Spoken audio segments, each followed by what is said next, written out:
আজকে বোয়াল মাছের ঝোল করব টমেটো ধনেপাতা দিয়ে।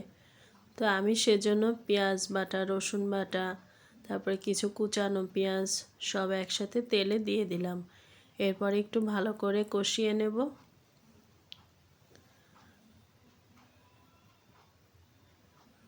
এদিকে মশলাটা কষিয়ে নিচ্ছে আর দিয়ে দিচ্ছি লবণ।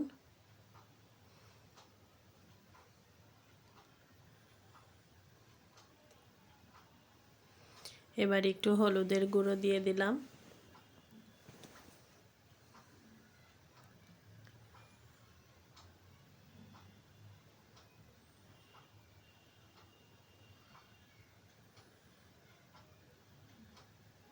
একটু ভাজা জিরের গুঁড়ো।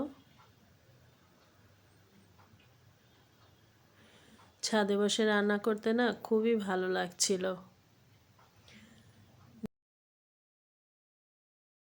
এবার খুব ভালোভাবে মশলাটাকে কষাতে থাকবো।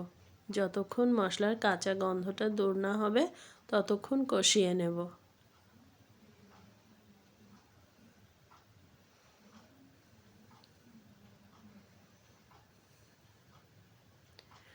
অল্প জালে অনেকটা সময় ধরে এভাবে মশলা কষালে খেতে কিন্তু খুব স্বাদ হয়।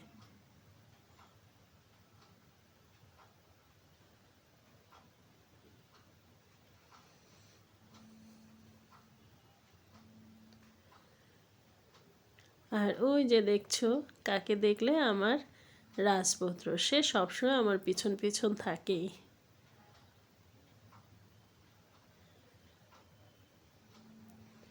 এই যে এবার আমি একটু পানি দিয়ে নিচ্ছি যাতে মশলাটা পুড়ে না যায়।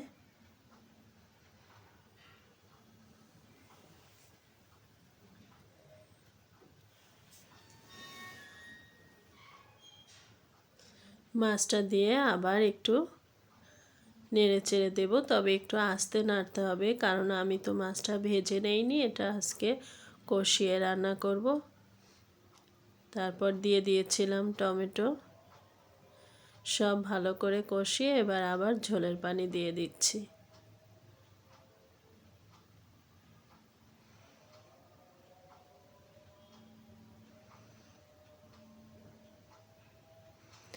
একটু নেড়ে দিচ্ছি আলতো করে।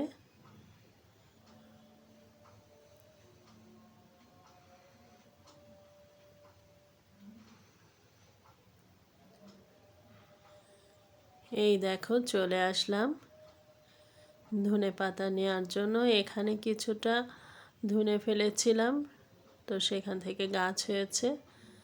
আর এর যে কি সুন্দর একটা ঘ্রাণ, কেন জানি বাজারেরটা মজা লাগে না, কিন্তু এই যে নিজের হাতে যা লাগিয়ে খাই সব কেন যেন খুব ভালো লাগে। হয়তো মনের শান্তিও হতে পারে। যেখান থেকে বেশ কয়েকটা পাতা নিয়ে নিচ্ছি। দেখেছো কি সুন্দর, একদম সতেজ।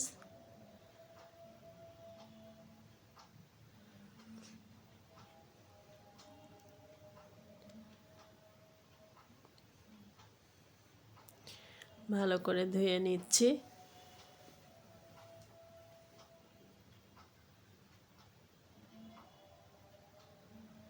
আবার একটু ধুয়ে নিচ্ছি।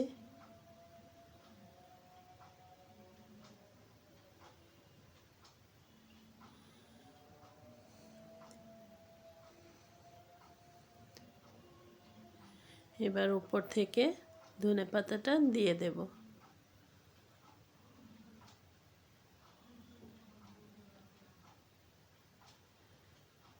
কিছু মাছ আছে এভাবে কষিয়ে রান্না করলেও কিন্তু খুব ভালো লাগে খেতে।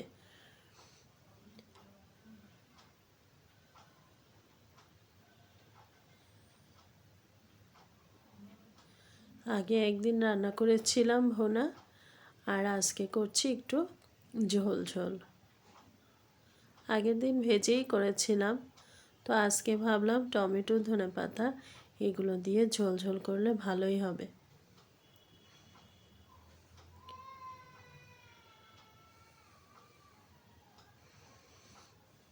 এই যে ঝোলটা একদম ফুটে উঠেছে।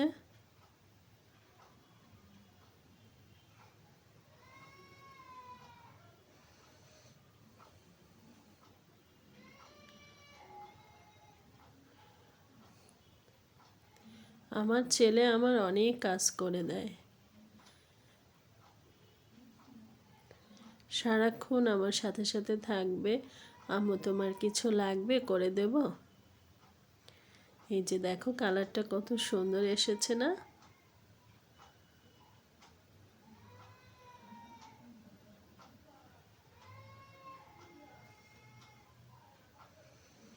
ব্যাস, হয়ে গেল রান্না।